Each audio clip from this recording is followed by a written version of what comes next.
हाँ, तो बच्चों में कल हम आपको समझाए थे, इसके पहले गौतम बुद्ध के जीवन के बारे में हमने समझा आपको, और इसके बाद गौतम बुद्ध की शिक्षाओं के बारे में हम आपको बता रहे थे, उनकी शिक्षाएं और या सिद्धांत एक ही चीज होता है। तो शिक्षाओं के अंतर्गत पहला है पहले गौतम बुद्ध की शिक्षाओं में 4 आर्य सत्य के बारे में बताया। इसमें 4 आर्य सत्य में बताया गया था कि पहला है दुख। इसको कई तरीके से इतिहासकारों ने लिखा। कुछ ने लिखा इस संसार में दुख है, कुछ ने केवल दुख। तो दुख ये संसार, तो पहला दुख संसार दुख में है। उसके बाद दुख समुदाय, दूसरा है दुख समुदाय।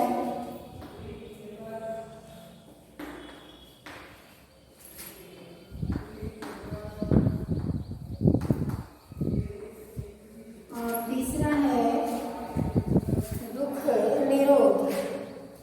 तीसरे में दुख निरोध।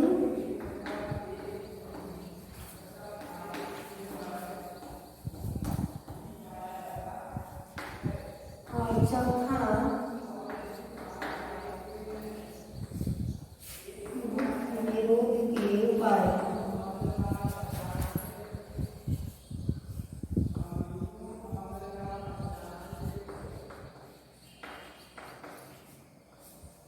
इस तरह। तो पहला दुख, यानी महात्मा बुद्ध ने संसार को दुख में देखा। उन्हें लगा, जब वो भ्रमण किए तो संसार में उन्हें दुख ही दुख नजर आया। तो उन्होंने कहा कि संसार दुख में है।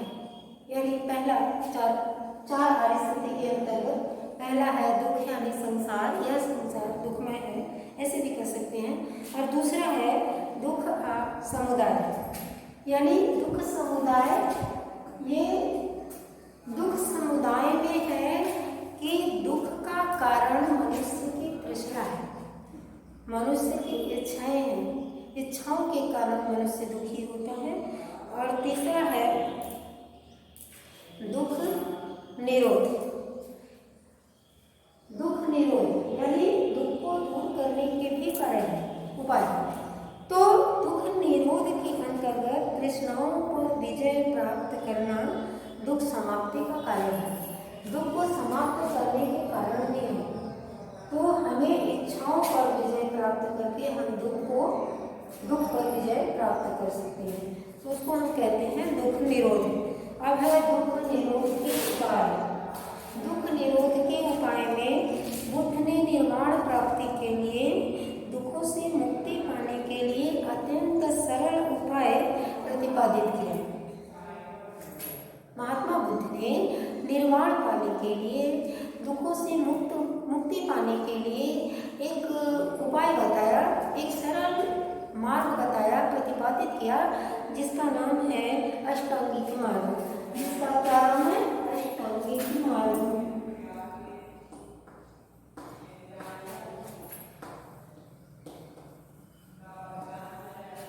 अष्टांगिक मार्ग, ये अष्टांगिक मार्ग के अंतर्गत 8 पॉइंट है। अष्टांगिक मार्ग में 8 पॉइंट है, जिसमें सम्यक संकल्प, सम्यक वचन, सम्यक कर्म। अब इसमें पहला पॉइंट है सम्यक दृष्टि। पहला पॉइंट क्या है? सम्यक दृष्टि। और दूसरा पॉइंट है सम्यक संकल्प।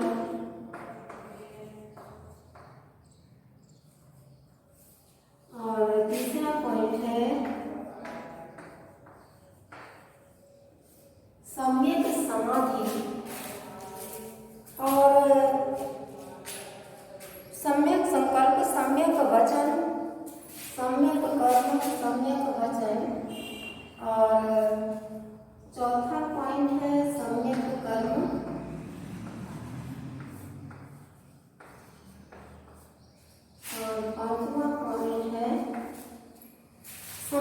करने के बाद सम्यक आजीव, सम्यक आजीव, छठवां पॉइंट है सम्यक आजीव के बाद है सम्यक व्यायाम।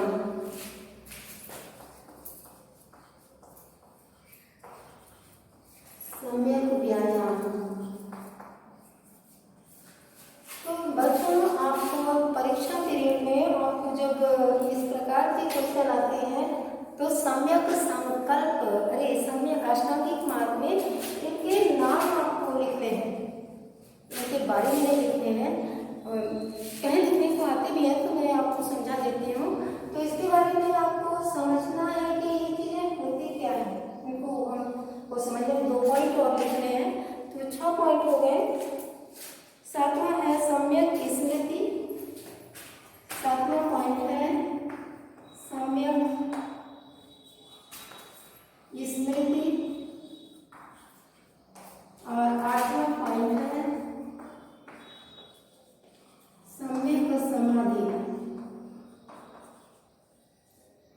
इस प्रकार आपने देखा आपको तो सम्यक दृष्टि पहला पॉइंट है बच्चों, सम्यक दृष्टि। सम्यक दृष्टि एक आवरण वेदी है। यह दृष्टि आवरण वेदी होता है, यानी इसके द्वारा हम सत्य असत्य, पाप पुण्य और जो है तृष्णा अतृष्णा के बीच में भेद को समझते हैं इसके द्वारा। तो इस सम्यक दृष्टि के द्वारा हम चारों आर्य सत्य को पहचानने के लिए, जो 4 आर्य सत्य हैं इनको पहचानने के लिए, समझने के लिए हमारे पास सम्यक दृष्टि का होना अति आवश्यक है। तो उस दूसरा है सम्यक वचन, सम्यक संकल्प। सम्यक संकल्प दूसरा सम्यक संकल्प है। तो सम्यक संकल्प में आसक्ति, घृणा और हिंसा से मुक्त विचार, ये हिंसा, आसक्ति और घृणा, इन चीजों से मुक्त विचारों को हम क्या करते हैं, सम्यक संकल्प कहते हैं उसको हम। तो यानी इन चीजों का समावेश हमारे विचारों में नहीं होना चाहिए। उसके बाद सम्यक वचन है। सम्यक वचन, तो सम्यक वचन में, सम्यक वचन के अंतर्गत बच्चों होता है सत्य वचन। जैसे सत्य वचन, विनम्रता, मृदुता आदि से संबंधित बातें हम इसके अंतर्गत सम्यक वचन के अंतर्गत लेते हैं। उसके बाद है सम्यक कर्म। सम्यक कर्म यानी सम्यक कर्म में का अभिप्राय सत्य कर्मों में लगे रहना। सम्यक से तात्पर्य सत्य, सही। तो सत्य कर्मों में लगे रहना। सत्य कर्मों में लगे रहने का मतलब क्या होता है? सत्य कर्मों में लगे रहने का मतलब दान, दया, सेवा, अहिंसा, सत्य, सदाचार आदि का पालन करते हुए हमें अपने कर्म में लगे रहना चाहिए। इसको हम सम्यक कर्म कहते हैं। फिर सम्यक आजीव। सम्यक आजीव, आजीव से मतलब रोजी रोटी कमाना। तो गलत तरीके से हमें रोजी रोटी नहीं, बल्कि सही तरीके से रोजी रोटी कमाना चाहिए। कहने का मतलब है कि जीवन यापन प्रणाली ऐसा हो, यानी रोजी रोटी को चलाने का जो तरीका है और गलत हो वह सही ढंग से हो, उसको हम सम्यक आजीव कहते हैं। अब आप समझते होंगे आजीविका या आजीव से मतलब रोजी रोटी कमाना। तो सम्यक आजीव का मतलब सही ढंग से, सही तरीके से हमें अपने रोजी रोटी को कमाना ही सम्यक आजीव कहलाता है। अब सम्यक व्यायाम। सम्यक व्यायाम क्या होता है? इंद्रियों पर पूर्ण नियंत्रण रखते हुए। सम्यक व्यायाम का मतलब इंद्रियों पर पूर्ण नियंत्रण रखते हुए बुरी भावनाओं का परित्याग करके नैतिक, मानसिक, आध्यात्मिक उन्नति के लिए हमेशा प्रयत्नशील रहना, ये सम्यक व्यायाम कहलाता है। इसके बाद है सम्यक स्मृति। इसके अंतर्गत मन, वचन, कर्म, चित्त एवं धर्म से सब कर्मों का स्मरण रखना चाहिए। ये जो है होता है सम्यक स्मृति। सम्यक स्मृति का मतलब मन वचन कर्म आदि से धर्म से सब कर्मों का स्मरण करना ही सम्यक स्मृति कहलाता है। सम्यक समाधि आएगा तो मन अथवा चित्त की एकाग्रता को सम्यक समाधि करते हैं। इसका अंतिम और आठवां पॉइंट है सम्यक समाधि। सम्यक समाधि यानी मन अथवा चित्त की एकाग्रता सम्यक समाधि कहलाती है। जैसे हमारा मन जब कोई काम करने जा रहा है तो हमको उस काम में एकाग्र चित्त होना चाहिए। ऐसा ना हो कि हम काम कुछ कर रहे हैं, मेरा मन कहीं और है तो उसको एकाग्र चित्त तो नहीं करेंगे। किसी काम को करने के लिए हम एक जगह अपने मन को बना के रखें तो वह सम्यक समाधि कही जाती है। तो मन की एकाग्र चित्तता ही सम्यक समाधि के अंतर्गत आता है। बच्चों, आप लोगों ने देखा ये इनकी शिक्षाएं क्या सिद्धांत के अंतर्गत है, कितने हैं। और जिसमें परीक्षा में यदि आते हैं कि महात्मा बुद्ध का जीवन परिचय का उल्लेख करते हुए उनकी शिक्षाओं को बताइए, उनकी शिक्षाओं का उल्लेख कीजिए, तो आपको ऐसे शिक्षाओं के अंतर्गत यही देना है, न कि इसके बारे में आप विस्तृत रूप से आपको लिखना। आपने जीवन परिचय लिख दिया, उसके बाद इतना लिख दिया, इतना काफी।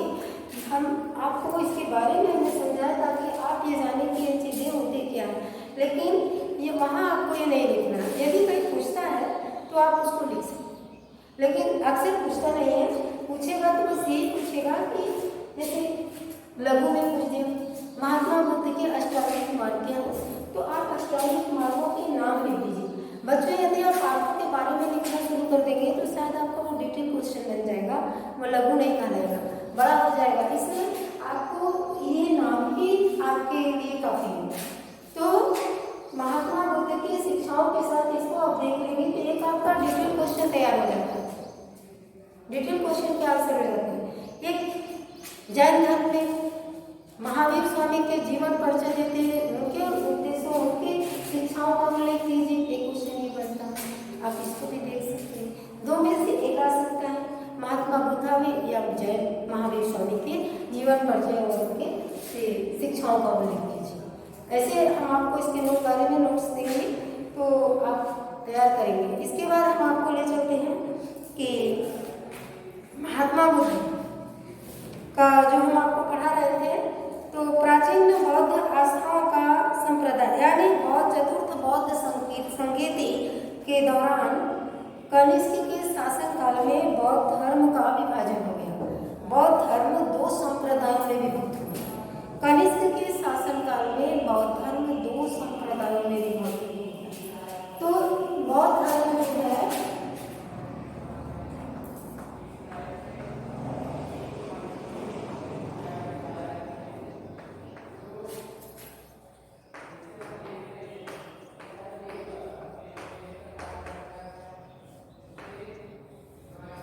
बौद्ध धर्म के संप्रदाय यानी दो संप्रदायों में बढ़ गया। पहला है यहाँ पे पहला है महायान, दूसरा हीनयान। तो पहला महायान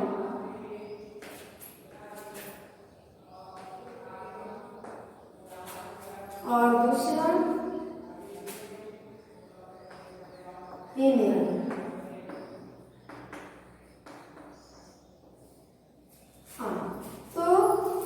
बौद्ध धर्म चतुर्थ बौद्ध संगीति के दौरान कनिष्क के शासन काल में बौद्ध धर्म दो संप्रदायों में विभक्त हो गया। कौन कौन से? पहला महायान और दूसरा हीनयान। कभी कभी यह क्वेश्चन पूछता है कि बौद्ध धर्म कितने संप्रदायों में विभक्त हो गया, उसका उल्लेख कीजिए। तो आपको इस बारे में जानकारी होनी चाहिए कि बौद्ध धर्म कितने संप्रदायों में विभक्त हो गया। तो प्यारे बच्चों, आपको ये पता होना चाहिए कि बौद्ध धर्म दो संप्रदायों में विभक्त हो गया, पहला महायान और दूसरा हीनयान। अब महायान और हीनयान संप्रदाय क्या है, इसके मानने वाले लोग अलग अलग तरीके से मानते थे। तो महायान संप्रदाय के लोग बुद्ध को एक देवता के रूप में मानते थे। इसके बारे में चर्चा करते हैं। महायान संप्रदाय के बौद्ध धर्म को मानने वालों में जो महायान संप्रदाय के लोग थे, ये लोग महात्मा बुद्ध को एक देवता के रूप में मानते थे। मानव जो है मानव जाति के कल्याण पर आधारित धर्म, परोपकार एवं निस्वार्थ सेवा परम उनका लक्ष्य, यानी उनका लक्ष्य था। इसमें मानव जो मनुष्य जो था वो परोपकार, धर्म, मनुष्य की सेवा, यही उनका परम धर्म था। उन लोगों का ये धर्म था, इसको ही वो सर्वोपरि मानते थे। और तीसरा पॉइंट इसमें है बोधिसत्व की अवधारणा ही परम आदर्श है। तो महात्मा बुद्ध के महायान संप्रदाय में जो है पॉइंट वाइज आपको हमको देना है। इसके बारे में हम आपको नोट्स भी भेजेंगे, जिसमें आप नोट्स तैयार करेंगे और याद करेंगे। और इसमें अगला पॉइंट हम बता रहे थे सर्वाधिक महत्व गृहस्थ जीवन का। तो महायान संप्रदाय में के लोगों का सबसे ज्यादा महत्व ये लोग क्या देते थे? गृहस्थ जीवन को देते थे। ये देव जो है महात्मा बुद्ध को देवता मानते थे और गृहस्थ जीवन को क्या था?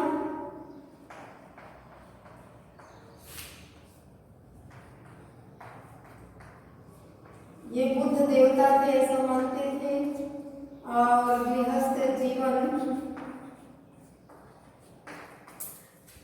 पर ज्यादा महत्व देते थे।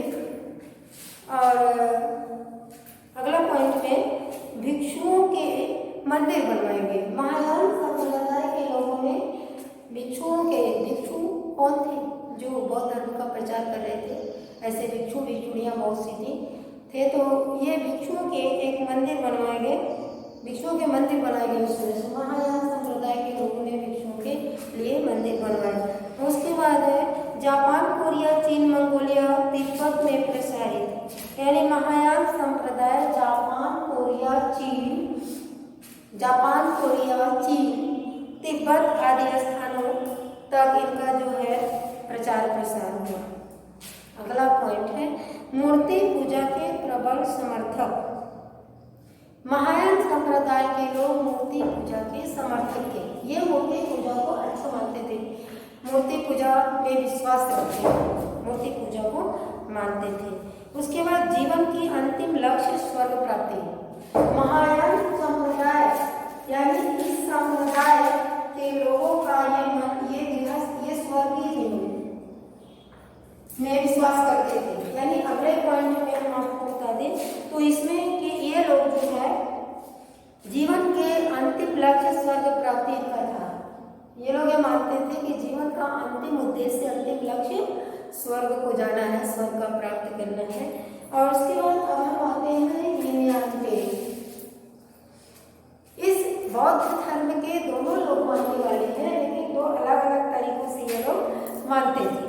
पहले ये लोग महायान संप्रदाय के लोग बुद्ध को देवता मानते थे, गृहस्थ जीवन में विश्वास रखते थे। इनके जीवन का अंतिम लक्ष्य स्वर्ग को जाना था, यानी स्वर्ग प्राप्ति था। और भी चीजें हैं जो हमने आपको बताया। जापान, चीन, कोरिया, मंगोलिया, तिब्बत आदि तक इनके धर्म महायान संप्रदाय का बड़ा ही प्रचार प्रसार था। उसके बाद यीन यान। अब यीन यान में आप देखिए बुद्ध को यहाँ पे महायान में हम बताएं कि बुद्ध को एक पवित्र देवता के रूप में माना गया, लेकिन इसमें क्या है कि बुद्ध को एक पवित्र विचारक के रूप में माना गया। यहाँ पे उसको कोई देवता नहीं मानते हैं। यहाँ पे ये लोग जो है इस धर्म के लोग, बौद्ध धर्म के मानने वाले ये लोग हैं, ये ज्ञान वाले थे। लेकिन इन लोगों ने महात्मा बुद्ध को देवता या भगवान इसका कुछ नहीं माना, उनको एक पवित्र विचारक माना। और दूसरा पॉइंट है व्यक्तिवादी धर्म की अवधारणा को मानते थे। ये जो है उसमें है बोधिसत्व की अवधारणा को मानते थे, इसमें व्यक्तिवादी धर्म की अवधारणा को मानते थे। और तीसरा अरहत पद की प्राप्ति परम आदर्श था। अरहत मतलब आवश्यक योग्य पद को ये प्राप्त करना इनका परम आदर्श था। जो पद आवश्यक है। और उसके बाद सर्वाधिक महत्व संन्यास जीवन को दिया इन्होंने। अब जैसे देखिए हम आपको बता दें कुछ ऐसे पॉइंट्स हैं जो हमको जल्दी आ रहे थे। जैसे अब इसमें मान लीजिए महायान में गृहस्थ जीवन पर महत्व देता है, इसमें संन्यास जीवन पर महत्व देता है। तो महायान संप्रदाय के लोग गृहस्थ जीवन में विश्वास करते थे, महत्व देते थे, तो ये संन्यास जीवन को देते थे। ये संन्यास जीवन को, संन्यास जीवन में विश्वास जो है करते थे। संन्यास जीवन यानी ये पॉइंट आपको नहीं पूछ सकता है। तो उसके बाद अब जैसे वो उसमें देवता के रूप में, इसमें विचारक के रूप में, उसमें महायान में गृहस्थ जीवन में इनका विश्वास था, ये महत्व देते थे। और दूसरे में है हीनयान में है कि सर्वाधिक महत्व ये संन्यास जीवन को देते थे। उसके बाद है उसमें था कि भिक्षुओं के लिए महायान संप्रदाय के लोगों ने मंदिर बनवाए, लेकिन हीनयान संप्रदाय के लोगों में है कि इन्होंने किसी के लिए कोई मंदिर नहीं, यहाँ पे किसी मंदिर का निर्माण नहीं किया गया। और इस हीनयान संप्रदाय का प्रचार प्रसार जावा, श्रीलंका, म्यांमार में प्रसारित हुआ। और उसके बाद उसमें क्या था कि मूर्ति पूजा के प्रबल समर्थक थे महायान।